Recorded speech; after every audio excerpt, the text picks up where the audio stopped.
네, 두 번째 시간은 마태복음 19장 3번 자료. 이건 부자 청년에 관한 내용이 중심이에요. 생명에 들어가는 계명을 지키는 어린 아이들과 전 시간에 중점으로 나누죠. 천국에 들어가지 못하는 세상 대인들인 부자 청년을 비유라는 거죠. 이스라엘의 계습법, 징집 연령에 대하여 아까 첫 시간에는 징집 연령이 제사장들의 징집 연령은 20세부터 30세로 이렇게 정해져 있고 20세로부터 50세로 정해져 있고 이스라엘의 군대, 하나님의 군대는 20세로부터 나이 제한이 없다. 싸움에 나갈 만한 자는 다 기선다. 그 원칙이 구약 성경에 정해졌다라는 말씀을 일단 제시를 하고 이제 이번 시간으로 들어왔습니다. 마태복음 19장 이번 시간의 중심은 16절 이하입니다. 거기 읽어보겠습니다. 어떤 사람이 주께 와서 이르되, 이 어떤 사람이 부자 청년이에요. 선생님이여, 내가 무슨 선한 일을 하여야 영생을 얻으리까? 예수께서 이르시되, 어찌하여 선한 일을 내게 묻느냐? 선한 이는 오직 한 분이시니라. 네가 생명에 들어가려면 계명들을 지켜라. 아까 어린 아이를 안수하고 축복하실 때는 천국이 이런 사람의 것이다, 이렇게 예언을 해 주셨죠. 축복 기도를 그렇게 해 주셨죠. 그런데 부자 청년에게는 네가 생명에 들어가려면 이라고, 천국이 이런 자의 것이다, 천국이 네 것이다, 이렇게 말을 하지 않고 생명에 들어가려면 계명들을 지켜라, 이렇게 말씀하셨으니까 이 사람은 아직 유대인의 율법 계명을 어려서부터 다 지키는 종교 생활을 했지만 생명에 들어간 사람은 아니다, 이 말이죠. 우선 이르되 어느 계명이 오니까? 예수께서 이르시되, 살인하지 말라, 간음하지 말라, 도둑질하지 말라, 거짓 증언하지 말라, 네 부모를 공경하라, 네 이웃을 네 자신과 같이 사랑하라 하신 것이니라. 그 청년이 이르되, 이 모든 것을 내가 지켰사온데, 마가복음, 누가복음에는 어려서부터 다 지켰사온데 이렇게 표현을 했죠. 아직도 무엇이 부족하니까? 본인은 이제 율법에 관해서는 다 지켰다. 그러니까 율법의 의로는 흠이 없는 사울이다, 이 말이죠. 쉽게 표현하자면 예수께서 이르시되, 네가 다 율법을 다 지켰다, 그러니까 이제는 온전해져야 된다라는 말씀을 했어요. 그러면 생명에 들어가려면 사람이 온전해지는 것이 생명에 들어가는 거다, 그 말인 거죠. 지금 온전하고자 할텐데 가서 내 소유를, 그런 땅의 부하이고 인간 세상의 재물을 말하는 건데, 팔아서 가난한 자들에게 주라, 그리하면 하늘에서 부하가 되게 있으리라. 지금 내 소유라는 것과 하늘의 부하, 그러니까 땅의 부하와 하늘의 부하를 예수님 의도적으로 지금 대비해서 말하고 있는 거죠. 그리고 와서 나를 따르라 하시니, 그 청년이 재물이 많음으로 이제 그 사람은, 그 청년의 부하는 재물이죠. 하나님의 부하는 생명이고, 문맥에서 대비하고자 하는 말씀의 의도가 다 깨달아지죠. 하늘의 부하라는 것은 생명에 속한 거예요. 그런데 이 부자 청년의 그 소유를 다 팔으라고 그랬는데, 그것은 사실은 재물을 의미하는 거다. 땅의 재물을, 땅의 부하지요. 하늘의 부하는 영원한 생명이고, 땅의 부하는 세상 재물이다. 이제 이게 이 문맥 자체에서 이해가 되죠. 이 말씀을 듣고 재물이 많으니까 주님의 말씀을 듣고 근심하면서 갔다. 내가 천국에 가자면 이걸 다 땅의 보화를 다 그러면 흩어서 가난한 자들에게 구제하고 빈손으로 주님 따르라는 말인데 근심이 안 될 리가 없죠. 재물이 많은 사람은. 재물이 또 이 사람 재물이 얼마나 많았는지는 모르지만 그렇게 많지도 않은 사람도 너 지금 현재 가지고 있는 거 다 팔아서 가난한 사람들한테 주고 너 빈손으로 다 따라와. 그럼 하늘에서 보화가 네게 있을 거야. 그렇게 말하면 예수 믿을 사람이 세상에 내가 볼 때는 몰라. 몇 사람은 있을지 전세에 다 뒤지면 나부터도 만약에 문자 드리고 해석한다면 그 천국에 들어간다는 게 쉽지가 않겠죠. 이 말은 앞에 첫 시간 말씀을 나눌 때 천국의 서기관, 천국의 관원이 된 사람은 거세를 해야 한다라는 것을 염두에 두면 육신의 생명으로는 영적 생명의 세계로 들어갈 수 없다라는 말이라는 것을 알 수가 있는 거죠. 앞단락에서 천국에 들어갈 어린아이 같은 자들을 축복의 안수를 하신 말씀에 이어서 생명에 들어갈 자들이 지킬 계명을 어려서부터 항상 다 지켰다고 자긍하는 재물 많은 청년과의 대화로 이어지며 부자는 천국에 들어가기가 매우 어렵다. 얼마나 어렵냐면 약대가 바늘길을 통과하는 것만큼 그보다도 더 어렵다. 그러니까 가능은 없다 그 말이겠죠. 자, 이제 마태복음 19장이 이런 구조로 구성이 되어 있는 거예요.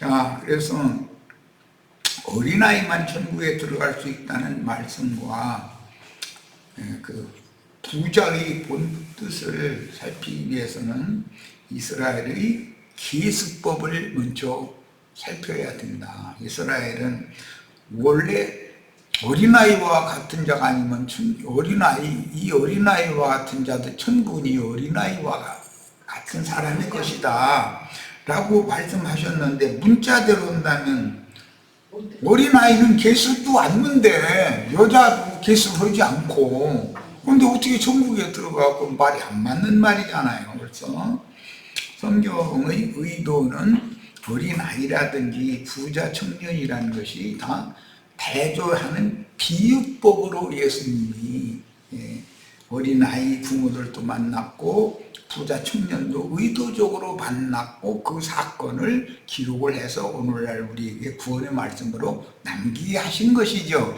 그럼 하나님의 예수님의 의중을 우리는 깨달을 필요가 있다는 거예요. 자, 이스라엘의 계수법입니다. 민수기 1장 3절 이스라엘 중 20세 이상으로 싸움에 나갈 만한 모든 자를 여기는 싸움에 나갈 만한 모든 자인 것이지 몇 세까지라고가 되지가 않죠. 군대를 징집을 할 때는 제사장, 율법 제사장을 계수를 할 때는 20세에서 50세까지로 퇴직하는 나이가 정해져 있죠. 그런데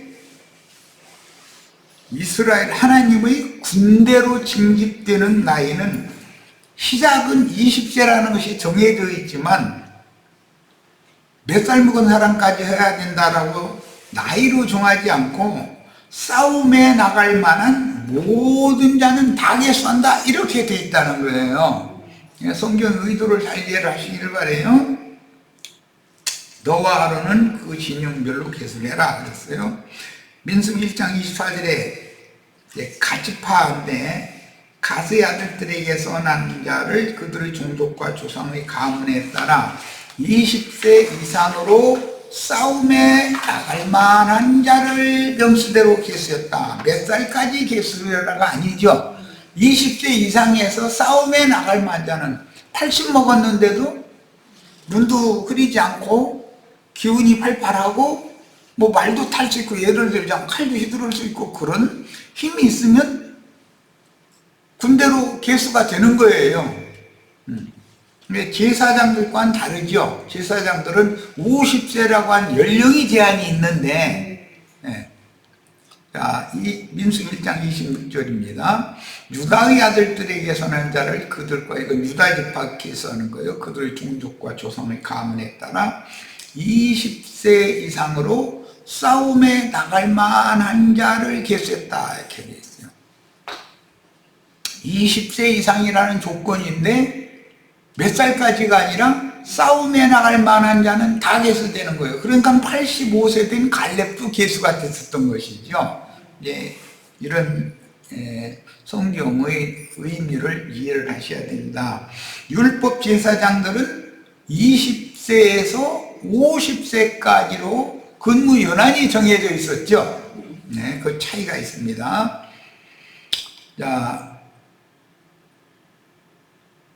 여호수아 14장 6절로 14절을 보겠습니다. 그때에 유다 자손이 길갈에 있는 여호수아에게 나오고 그니스 사람 여분네의 아들 갈렙의 원래 신부는 유다 사람이 아니죠.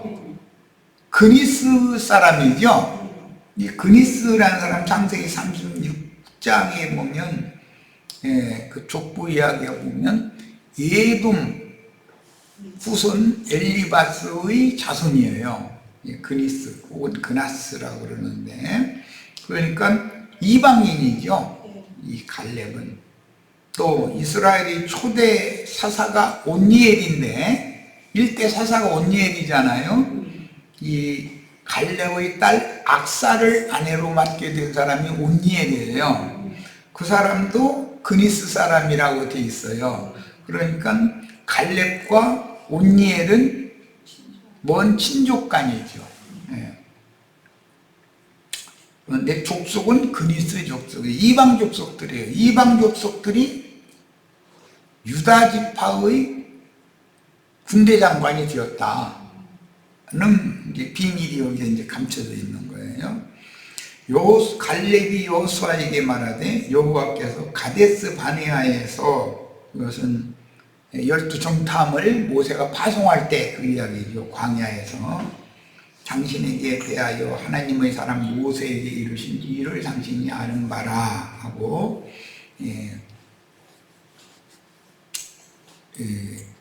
갈렙이 자기에게 정탐꾼으로 내보냈는데 10지파의 증언과 달리 여호수아와 갈렙 두 사람은 성실하게 보고했다. 이렇게 이제 말씀이 나오죠. 자, 이제 그 내용을 보도록 합니다. 그나스 혹은 그니스 사람이라는 말은 창세기 36장 9절로 11절에 있는데 읽어봅니다. 세일산에 있는 에돔 족속의 조상 에서의 족분을 이루하고 그 자손의 이름은 이러하니라. 에서의 아내 아다의 아들은 엘리바스요 에서의 아내 바스마스의 아들은 르우엘이며, 이 르우엘이라는 이름을 사용하는 사람은 누구죠? 이드로가 또 르우엘이죠. 이게 이드로도 이방의 혈통을 이어받은 후손이라고 할 수가 있어요. 루벤의 후손이 모세의 장인 이드로였었다. 이건 이제 여기 출애굽기 2장 18절, 민수 10장 29절 다 차례 읽으시기를 바래요. 엘리바스의 아들들은 게만과 오말과 스보와 가담과 그나스가 나오죠. 그러니까 엘리바스의 아버지가 에서잖아요. 자, 그러니까 그나스는 에돔 족속, 에서 족속이지 유다 족속이 아니다. 그러니까 그나스 사람 여분네의 아들 갈렙은 에돔 족속이지 유다 족속이 아니다 하는 것을 기본적으로 알아야 돼요. 그런데 어떻게 유다의 장군이 유다 지파를 대표하는 장군이 되었을까? 이것은 접붙임이라고 하는 과정.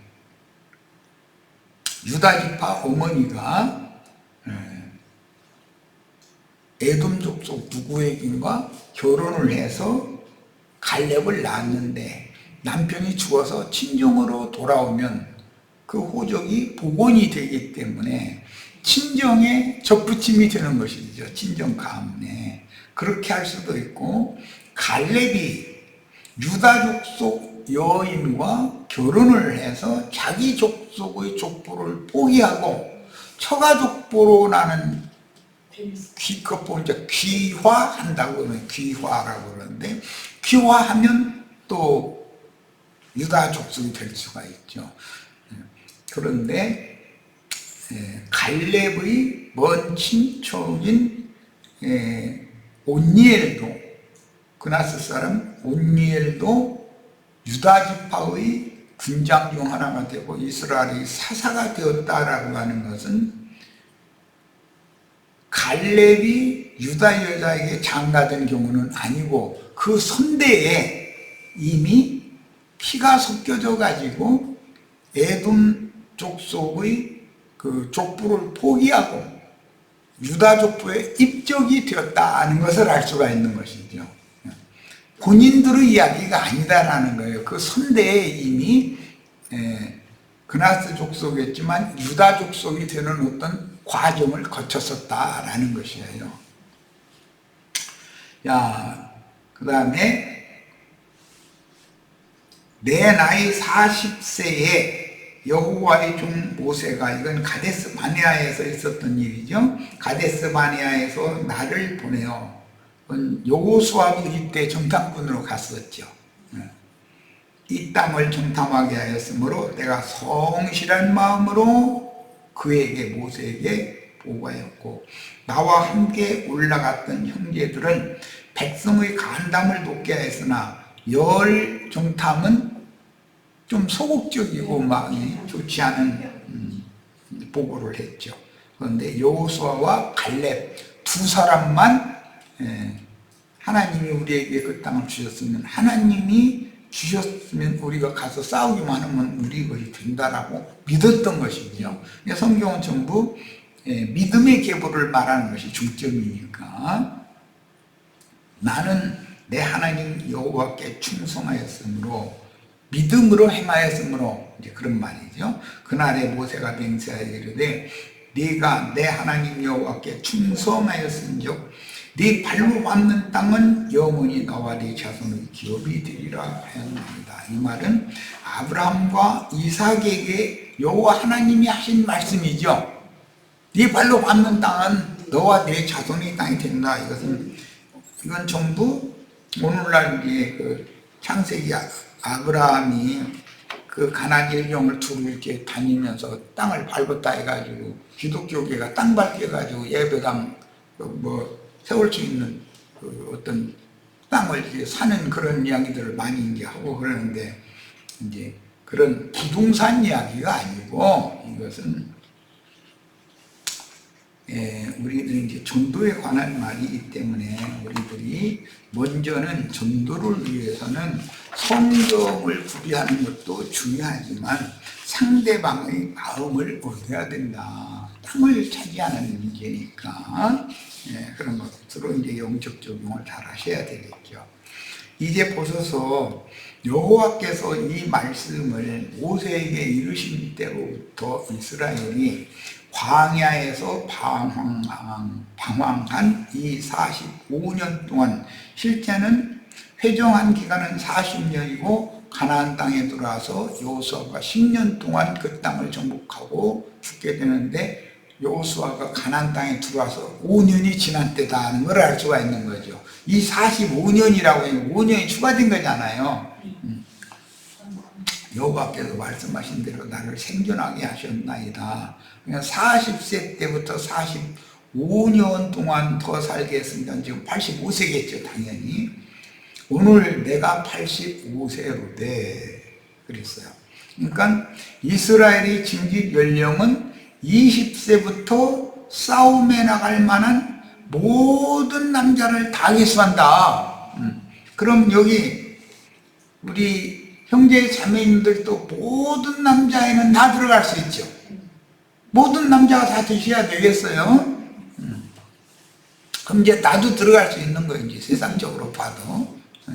모세가 나를 보내던 날과 같이 오늘 또 내가 여전히 강건하니 내 힘이 그때 40대 때나 지금이나 지금 85세가 이런 지금이나 같아서 싸움에나 출입에 감당할 수 있으니, 이 말은 싸움에 나갈 만한 모든 남자를 계수한다고 할 때 그 계수에 나도 들어갈 수 있다 그 말이죠. 그날에 여호와께서 말씀하신 이 산지를 지금 내게 주소서. 이 산지라고 하는 건, 이 산지에 사는 사람들은 철병가 있어가지고 감당이 안 되더라는데, 그러니까 다 두려워했는데 갈렙은 이 산지를, 이제 헤브론인데 나에게 주면 내가 이 산지를 점령하겠습니다. 이제 그런 말인 거죠. 당신도 그날에 들으셨거니와 그곳에는 아낙 사람이 있고, 이 사람들이 네피림 자손이죠. 노아의 때 창세기 6장에 그 성읍들은 크고 견고할지라도 여호와께서 나와 함께 하시면 내가 여호와께서 말씀하신 대로 그들을 쫓아내리이다. 이 산지를 얻을 만한 믿음이 있다는 것은 세계에서 제일 큰 교회 뭐 해가면서 하는 그 교회를 정복할 수 있다 그 말이죠. 그 교회를 인도하는 당회장, 목사, 뭐 부목사들, 세상 말로 말하자면 그 머리들을 다 깨 부셔버리면 나머지는 공허한 그냥 무주공산인 거죠, 그게. 그러니까 이제 그럴 자부심을 다 가지셔야 되겠으며, 그것에는 아낙 사람이 큰 자들이 대인들이 거하면서 또 그들은 철병고, 그때 당시로는 오늘날 말하자면은 기갑, 탱크 뭐 이제 이런 것과 같은 변줄 만한 그런 내용이 무기인데, 그때 당시 철병고를 가지고 있었다는 게, 이것은 이스라엘 백성들이 단순히 창과 활로 싸워가지고서는 이길 수 있는 사람들이 아닌 거죠. 오늘날 큰 예배당에는 예배당의 교권이라는 것과 그들 나름의 조직이나 교리가 얼마나 견강하게 장비되어 있는지를 생각해 보시면, 그렇지만 그걸 두려워할 필요는 없다는 거예요. 왜? 하나님이 정복하고 그들을 다스리라고 했으니까 하나님의 약속을 믿어야 된다는 것이죠. 자, 이것은 이제 강한 눈과 담대한 마음이 필요합니다. 오늘 우리 형제 자매님들에게 이와 같이 다 당당하고 속에서부터 두려워하지 않는 그런 강한 영과 담대한 마음을 다 여호수아나 갈렙과 같은 마음을 주시길 바랍니다. 여호수아가 여분네의 아들 갈렙을 위하여 축복하였고, 이거 축복하였고라는 것은 안수하는 것을 말하는 거예요. 헤브론을 그에게 주어 기업을 삼게 하며 헤브론이 그니스 사람 여분네의 아들 갈렙의 기업이 되어 오늘까지 이르렀으니, 이는 그가 이스라엘 하나님 여호와를 온전히 쫓았으니라. 우리 형제 자매님, 이것은 전부 믿음의 문제다라는 것이죠. 믿음으로 행하느냐의 문제다. 여호수아 15장 13절로 19절. 여호와께서 여호수아에게 명령하신 대로 여호수아가 기럇 아르바 곧 헤브론을 유다 자손 중에서 분깃으로 여분네의 아들 갈렙에게 주었으니, 여분네의 아들 갈렙은 그니스 사람이 유다 사람이 아니었어요.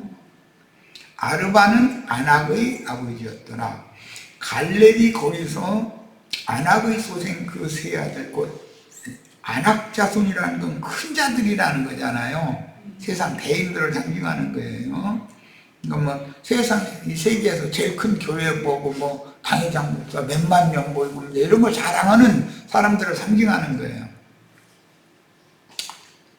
세세와 아이만과 달매를 안악의 세 아들을 쫓아냈고 거기서 올라가서 드빌 주민을 쳤는데 드빌의 본 이름은 기럇세벨이라. 갈렙이 말하기를 기럇세벨을 쳐서 그것을 점령하는 자에게는 내가 내 딸 악사를 아내로 주리라 하였더니 갈렙의 아우, 이것은 바로 동생이 아니고 이제 먼 사촌 이상의 이제 동생을 말하는 거예요. 사촌이나 재종, 육촌이나 이제 그런 관계겠죠. 그나스의 아들인 온니엘이 그것을 점령함으로, 이 온니엘이 이스라엘의 일대 사사가 되는 사람이죠. 갈렙이 자기 딸 악사를 그에게, 온니엘에게 아내로 주었더라 그랬어요. 악사가 출가할 때 그에게 청하여 자기 아버지에게 밭을 구하고자 하고 나귀에서 내림에 갈렙이 그에게 묻되 네가 무엇을 원하느냐 하니 이르되 내게 복을 주소서. 아버지께서 나를 네게브 땅으로 보낸다. 그러면 아브라함, 이삭, 야곱이 거하던 땅이 이 브엘세바 물샘이 오아시스가 있던 네게브 땅이었죠. 그런데 롯은 거기서 소돔 땅으로 갔죠. 여기서 여기는 유다 광야를 말하는 거예요. 내게 주소서 하매 갈렙이 윗셈과 아랫셈을 그에게 주었더라 그랬거든요. 자, 먼저 이스라엘의 계수에서 싸움에 나갈 만한 모든 자를 계수할 때는 20세 이상의 남자로서 나이 제한이 없었죠. 싸움에 나갈 만한 모든 자가 다 계수되는 거니까. 그러나 제사장은 20세부터 50세까지만 그 한계가 정해져 있었어요. 그 나이가 40세 때, 갈렙의 나이 40세 때 모세에 의해 유다 지파를 대표하는 12종 탐에 뽑혔고 85세 때로 가나안에서 기업을 받고 군대의 지휘관으로 활동했으므로 모병의 연령은 20세부터 싸움에 나갈 만한 남자라면 나이 제한이 없었다는 것을 알 수가 있어요. 예, 하나님의 군대로 모병이 되는 경우와 율법 제사장으로 세움을 받는 경우는 그 계수의 연령이 다른 것이죠. 법칙이.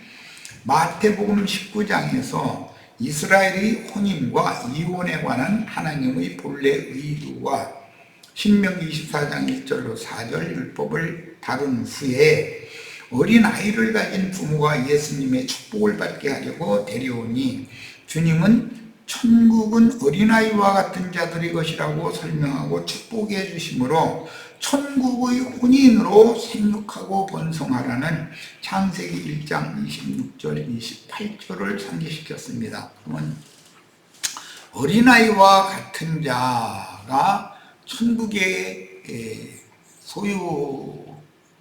천국을 소유한다라는 것은 이미 천국의 아들들과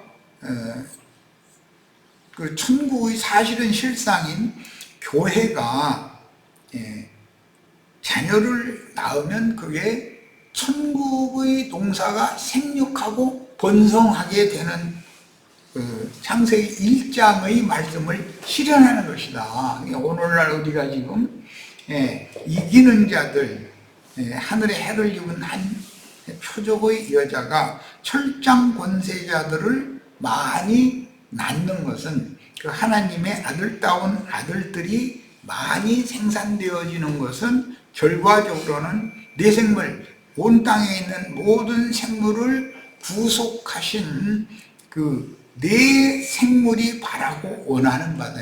내 생물의 원하는 바도 창세기 1장에서 하나님께서 한 남자와 한 여자를 부부로 삼게 하시고 생육 번성해서 땅을 정복하고 땅을 다스리게 하는 권세를 받은 사람들이기 때문에 이 사람들이 궁극적으로는 계시록 21장에 나오는 21장의 7절에 나오는 말이죠.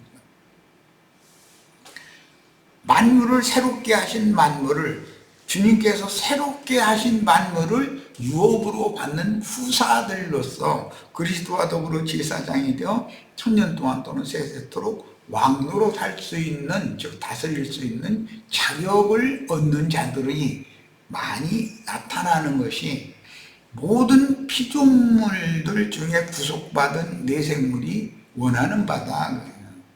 그래야 그 내생물이 세상신 마귀에게 지금까지도 죽음과 썩음의 권세가 모든 생물들을 지배하고 다스리잖아요.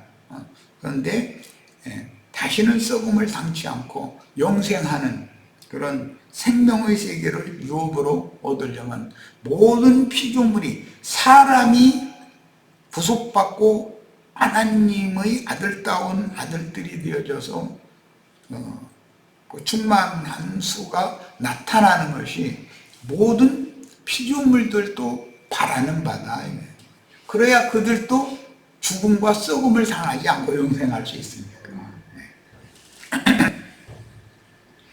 자, 마태복음 19장에서 이스라엘의 혼인과 이혼에 관한 하나님의 본래 의도와 신명기 24장 1절로 4절 이혼 증서를 써주고 내보내도 된다고 했던 이 말씀을 다룬 후에 어린아이를 가진 부모가 예수님의 축복을 받게 하려고, 예수님의 축복을 받는다는 것은 창세기 1장에 생육하고 번성하라고 한 하나님의 축복을 받는 것을 실현하는 거였었던 거예요. 그러니까 오늘 우리도 이 축복을 다 받아야죠. 그러니까. 그런데 오늘 이 단락에서 나누는 부자 청년은 예수님의 축복을 거부했다는 거예요. 근심하면서 돌아가 버렸다는 거예요. 어린아이들은 예수님의 축복을 받았는데, 그런데 본문에 나오는 한 부자인 청년은 율법대로 하나님의 군대로 징집할 대상인 20세 이상 청년 이상이니까, 부자 청년이라고 돼 있으니까 어린아이와 당연히 대비되는 거잖아요. 육신적으로 보면 어린아이와 청년양이 대비인 것이죠. 해당하므로 그는 반세계를 낼 자였으나 그 심령이 완악하고 배부른 자이므로 천국의 군사로 혹은 천국 혼인에 초대해도 응할 사람이 아니고 끝내 제 길로 갈 사람이었다. 무엇 때문에? 그가 재물이 많음으로 근심하며 떠나갔다, 이렇게 돼 있어요. 자, 그 다음 마지막 마태복음 마지막 단락은 부자가 천국에 들어가는 것이 얼마나 어려운지, 이 말은 부자 청년의 말씀에 끝난 다음에 부자는 천국에 들어가기가 어렵다. 뭐 어려운 게 아니라 가능하지 않다는 거죠. 약대가 바늘기로 나가는 일, 지나가는 것은 있을 수 없는 일이니까. 천국 자녀들은 어린아이와 같이 그 심령이 순수하고 단순하여 완악하지 말아야 할 것임을 가르치신 후에 천국에 들어가기 위해 어려서부터 모든 율법을 다 지켰다고 자부하는 부자 청년인 한 바리새인과의 대화를 기록한 성경 흐름을 통해서 성령의 의도를 바르게 깨달아야 천국의 후사가 될 수 있다. 이게 천국과 재물관리와는 매우 밀접한 관계가 있을 수밖에 없다는 것이죠. 재물이 많으면은 그 재물 때문에 근심이 더 많아지는 것이지, 재물이 없으면 근심하고 말 것도 없죠, 사실은. 그런 일반적인 예로 들어서 어린아이는 뭐 가진 것, 재물을 많이 가진 것 때문에 근심하고 말 걸 필요가 없잖아요. 단순하니까.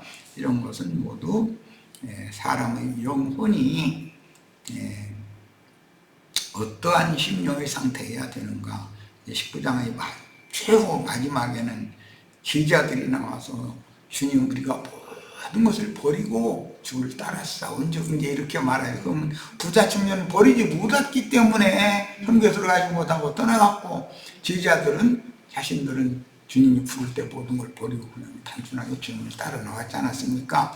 그러니까 제자들은 어린아이와 같은 자들인 것이고, 부자 청년은 유대교 지도자들을 대표하는 표현이다라는 걸 알 수가 있는 거죠. 자, 오늘 집회는 여기까지 해서 마치도록 하겠습니다. 많은 걸 생각해 보시기 바랍니다.